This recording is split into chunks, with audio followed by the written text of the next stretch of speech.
السلام علیکم ورحمۃ اللہ وبرکاتہ۔ بہت ہی خاص ویڈیو لے کر آج حاضر ہوئی ہوں کہ ذی الحجہ کے جو روزے ہوتے ہیں وہ ان کی فضیلت کیا ہے اور وہ کتنے دن رکھے جاتے ہیں، یعنی کہ پہلی تاریخ سے لے کر 9 تاریخ تک یا پھر خصوصاً 9 تاریخ۔ تو ان تمام باتوں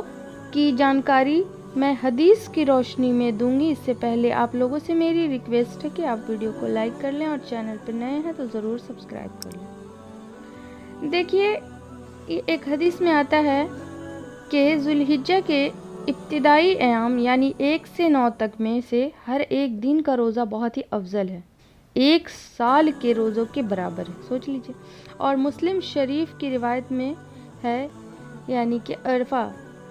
ذی الحجہ کا روزہ 2 سالوں کے گناہوں کا کفارہ ہے، 1 سال گزشتہ اور 1 سال آئندہ، یعنی کہ آگے اور پیچھے دونوں کا۔ اس لیے ذی الحجہ کی ابتدائی 9 ایام کو روزہ افضل ہے اور خاص کر 9 ذی الحجہ کے روزے کی فضیلت بقیہ ایام کے بنسبت زیادہ ہے، یہی بتائی گئی ہے حدیث میں۔ تو زیادہ سے زیادہ اگر جن کے کو 1 سے 9 تک نہیں ہو پاتا ہے تو وہ خاص یعنی کہ عرفہ کے دن آپ روزہ رکھ سکتے ہیں۔ ذی الحجہ کے ابتدائی 10 بڑے ایام ہیں۔ بعض لوگوں کا کہنا ہے قرآن کریم کی سورہ فجر کی آیت میں کہ تفسیر میں لکھا ہے کہ اس آیت میں جن 10 راتوں کی قسم کھائی گئی ہے اس سے مراد ذی الحجہ کی ابتدائی 10 راتیں ہیں، یہ سورہ فجر میں ہے۔ ان ایام میں نیک اعمال کرنے کی ترغیب دی گئی ہے اور ان دنوں کی عبادت کی بہت زیادہ فضیلت حدیث میں بیان کی گئی ہے، چاہے یہ عبادت ذکر و اذکار کی صورت میں ہوں یا قیام لیل کی صورت میں یا روزوں کی صورت میں، یعنی کہ 1 سے لے کر 10 تک میں عبادت کی بہت زیادہ صورتیں بتائی گئی ہیں، جس طرح سے ہو سکے روزہ کی صورت میں ہو یا پھر رات میں جاگ کر شب بیداری کر دعائیں مانگنی ہو یا پھر عبادت۔ روزے افضل ترین اعمال میں سے ہیں اور اس حدیث کی روزے بھی ان دنوں میں کیے جانے والے نیک اعمال میں شامل ہیں۔ حضرت عائشہ رضی اللہ عنہا کی روایت ہے کہ نبی پاک صلی اللہ علیہ وسلم نے عشرہ 9 ذی الحجہ میں روزے نہیں رکھے، اسے مسلم نے روایت کیا ہے اور اس سے معارض روایت ابو داؤد میں حنیدہ بن خالد رضی اللہ عنہ نے مروی ہے کہ وہ اپنی بیوی سے اور نبی پاک صلی اللہ علیہ وسلم کی کسی زوجہ محترمہ سے بیان کرتی ہیں کہ رسول اللہ صلی اللہ علیہ وسلم ذی الحجہ کے 9 دن 10 محرم عاشورہ اور ہر ماہ کے 3 روزے رکھا کرتے تھے۔ شیخ بانی رحمۃ اللہ علیہ اس کے بارے میں صحیح ابو داؤد میں کہتے ہیں، ان کی بھی صحیح سند دی گئی ہے۔ علماء کرام کے اس بات عائشہ رضی اللہ عنہا نے اپنے علم کے مطابق بیان کیا ہے، جبکہ دیگر نے ان کے بیان سے کچھ ڈیفرنٹ بات کی ہے، مخالفت کی ہے، اور اصول یہ ہے کہ جو جانتا ہو اسے نہ جاننے والے پر حجت مانا جاتا ہے اور ثابت کرنے والے کو نفی کرنے والے پر ترجیح ہوتی ہے۔ بہرحال یہاں پر بات ہے کہ بنا تصدیق کیے کوئی بھی عبادت بھی کرنے میں سوچنی پڑتی ہے۔ امام احمد نے ان 2 احادیث کے متعارض ہونے کے بارے میں فرمایا کہ نفی کرنے والے ترجیح دی جائے گی، انتہی۔ اور آپ صلی اللہ علیہ وسلم کا فرمان ہے کہ جبکہ عائشہ رضی اللہ تعالیٰ عنہا کی حدیث ہے، میں نے رسول اللہ صلی اللہ علیہ وسلم کو کبھی بھی عشرے میں روزے رکھتے ہوئے نہیں دیکھا، اور ایک روایت میں ہے کہ آپ نے عشرہ روزے ذی الحجہ میں روزے نہیں رکھے۔ ان دونوں روایت کو مسلم نے روایت کیا ہے۔ ان کے بارے میں علماء کرام کہتے ہیں کہ اس کی تاویل یہ کی جائے گی کہ انہوں نے نہیں دیکھا، اور عائشہ رضی اللہ تعالیٰ عنہا کے نہ دیکھنے سے آپ صلی اللہ علیہ وسلم کے پورے عشرہ میں روزے نہ رکھنا لازم نہیں آتا، کیونکہ آپ صلی اللہ تعالیٰ علیہ وسلم 9 دنوں میں سے 1 دن عائشہ کے پاس ہوتے تھے اور باقی ایام دیگر امہات المومنین کے پاس ہوتے تھے۔ یا یہ بھی ہو سکتا ہے کہ آپ صلی اللہ تعالیٰ علیہ وسلم کبھی عشرہ ذی الحجہ کے کچھ دنوں میں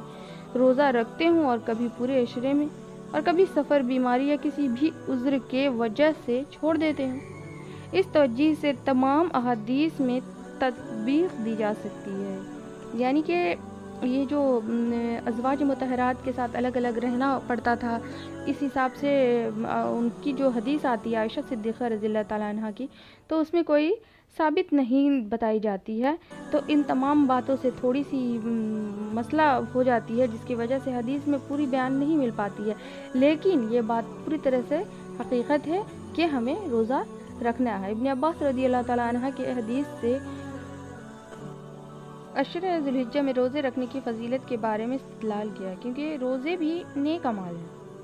میں شامل ہیں. اس پر ابو بکر رضی اللہ تعالیٰ عنہ نقل کردہ حدیث کے مطابق بیان کرتے ہیں کہ میں نے آپ صلی اللہ علیہ وسلم کو کبھی عشر ذی الحجہ میں روزے رکھتے ہوئے نہیں دیکھا، کیونکہ یہاں یہ احتمال ہے کہ آپ صلی اللہ تعالیٰ علیہ وسلم بس اوقات کسی عمل کو چاہتے ہوئے بھی نہیں کرتے تھے کہ کہیں آپ کی امت پر یہ عمل فرض نہ ہو جائے. تو یہ بھی باتیں آ جاتی ہے، کیونکہ اگر حدیث کی روشنی میں جو ان کا بیان کیا گیا ہے، وہ جتنی باتیں کرتے ہیں ہم انہی کی امت ہے، کیونکہ ہم امتی میں سے ہیں تو ہم اس پر عمل کرتے ہیں. تو کچھ چیز کو زیادہ حاوی نہیں کیا، کیونکہ ہماری امتی اتنا اس کو سہ نہیں پائے گا، اس پر زور اور زبردستی نہیں کرنی ہے، کیونکہ عبادت بھی ایک لمٹ کے، ایک حد کے حساب سے ہو سکتا ہے. بہت سارے ایسے فرائض ہوتے ہیں، بہت سارے ایسے احکامات ہوتے ہیں جن کو ہمیں پورا کرنا ضروری ہوتا ہے، یہ دنیاوی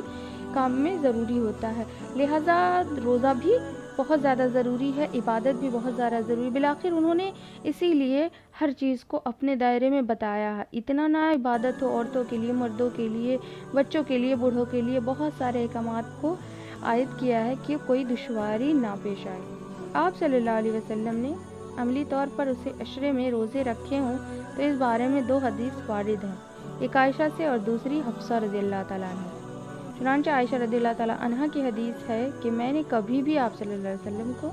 عشرہ ذی الحجہ کے روزے رکھتے ہوئے نہیں دیکھا، جبکہ حفصہ رضی اللہ تعالیٰ عنہ کی حدیث میں ہے کہ نبی پاک صلی اللہ تعالیٰ علیہ وسلم کبھی بھی اس عشرے کے روزے نہیں چھوڑتے تھے. اور جب کسی مسئلہ میں 2 احادیث آپس میں متعارض ہوں، جن میں سے ایک تردید پر مشتمل ہو اور دوسری تائید پر، تو تائید کرنے والی حدیث کو ترجیح دی جاتی ہے. اس لیے تو امام احمد نے کہا ہے کہ حفصہ کی حدیث تائید میں ہے اور عائشہ کی حدیث تردید میں ہے، تو تائید کرنے والی حدیث کو مقدم رکھا جائے گا. تائید مطلب اس کو مانا جائے گا، اور تردید جس میں تھوڑی سی کنفیوژن ہے. تو آپ لوگوں کو بھی چاہیے کہ جس بات کو تائید کی گئی ہے اس کو آپ کو مد نظر رکھتے ہوئے ہم تمام امتیوں پر روزہ اس دن کا واجب ہے. روزہ رکھنے کی بہت زیادہ فضیلت بتائی گئی ہے کہ اگلے پچھلے دونوں سال کے گناہ معاف ہو جاتے ہیں اور اس کو اس کا ثواب ملتا ہے. تو